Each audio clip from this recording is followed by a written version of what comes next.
Good morning. My name is John Gruber with Design Scientific. I'm here today to demonstrate the Phaseprep plus pH control.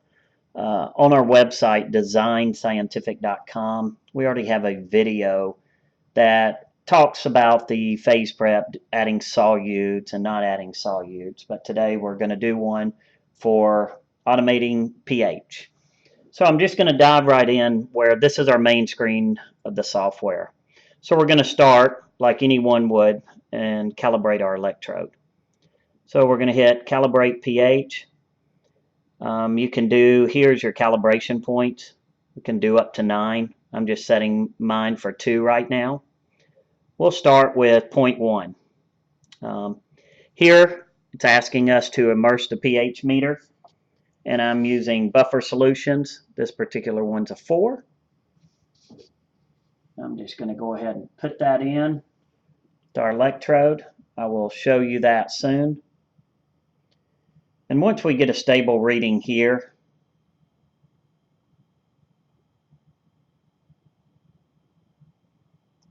we will accept that. I'm going to set that at a 4 and save it. So on with the 7 and whatever you're setting yours at. So to go right in, we have now calibrated our electrode. We're going to log in as an operator. You will set up your own operator IDs and passwords later. Here we're just going to edit this particular recipe I already had in place. And just to try to show you a little bit of the screen here.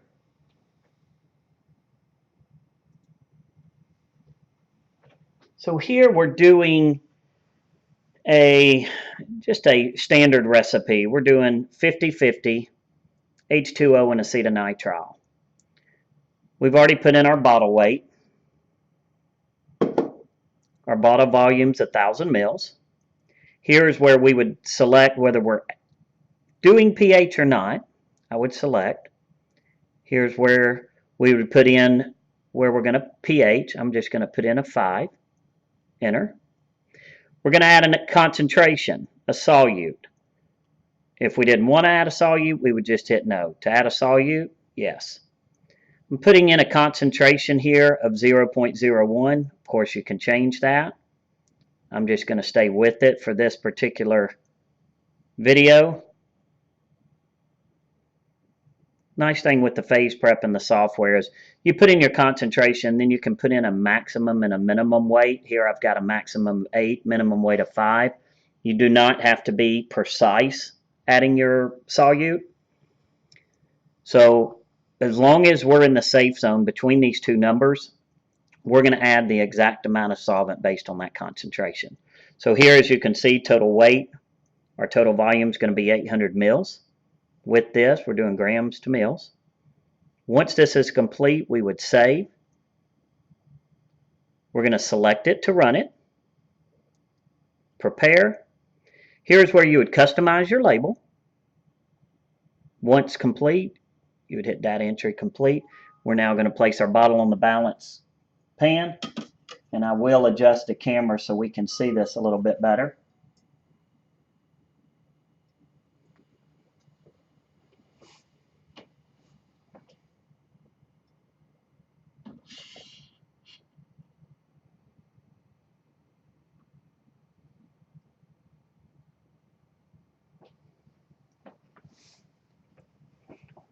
Once the all in place, we're going to accept this. It's now asking us to add our solute.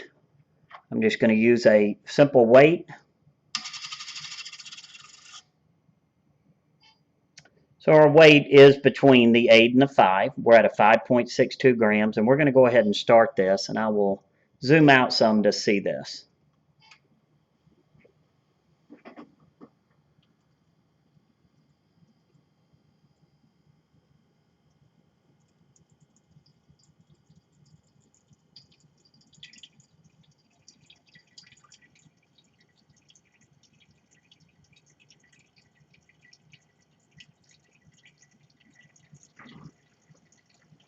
As you can see, we're now adding the first solvent. Here is our electrode. Here's our stirrer in the back.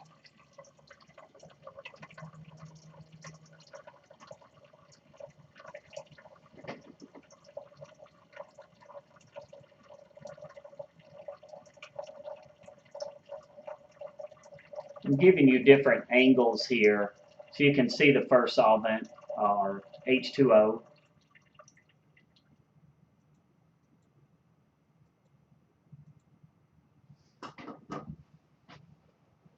And again, here's our electrode.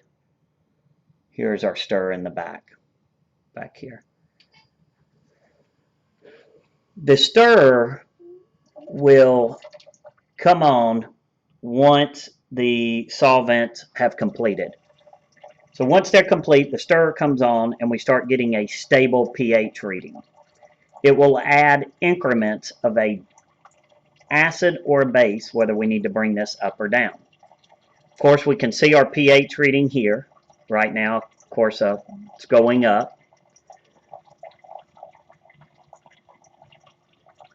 In the software, we can also change how fast or how slow we add the acid and the base, depending on your needs, your speed. Each drop is between 0.01 or 0.02 in weight of what we add. And you can also set the parameters of the accuracy, the same with the solute, the accuracy of the pH. What is your range? Do we need to be right at a 5 that we set it at, or can we be between do we have a buffer there of 0.05 on either side, plus or minus?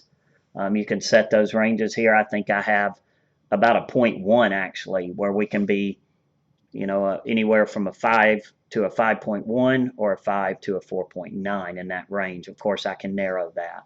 This is more. So we've just completed the 2 additions of the solvent. As you can see, the stir automatically comes on. I'm going to zoom in a little bit.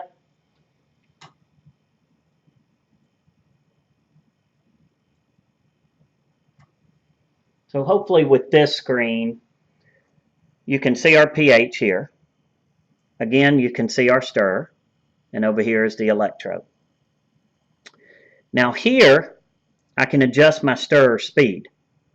I'm going to go up to 50%, get a little faster. And now it is getting a stable pH reading before it starts adding the acid, because of course we want to bring this down to achieve a 5.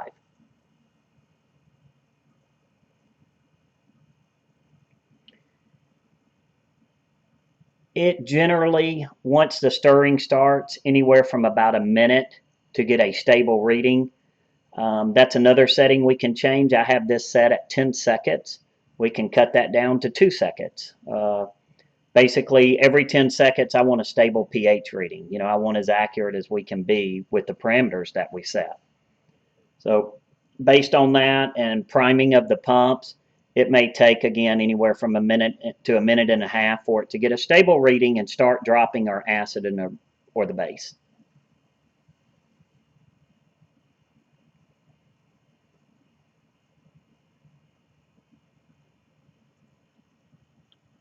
It is now starting to add the acid. And we want to focus on that pH number again here.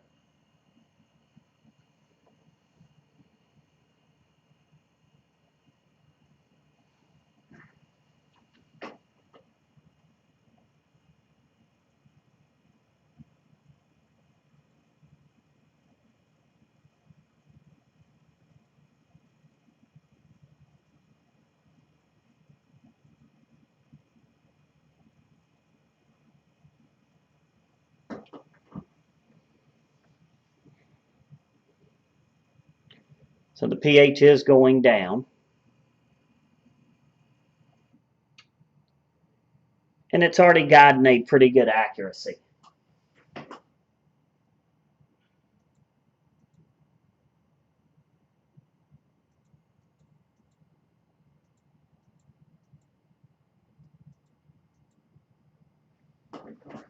So So in this case, we finished. The pH is adjusted at a 4.97.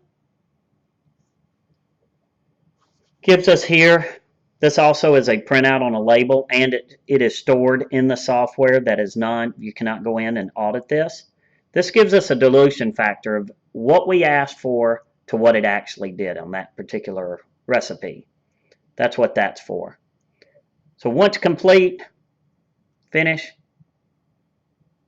and then you can just start all over again. If we're going to change it, select a different recipe, or just select it again and go again. Very simple, and thank you.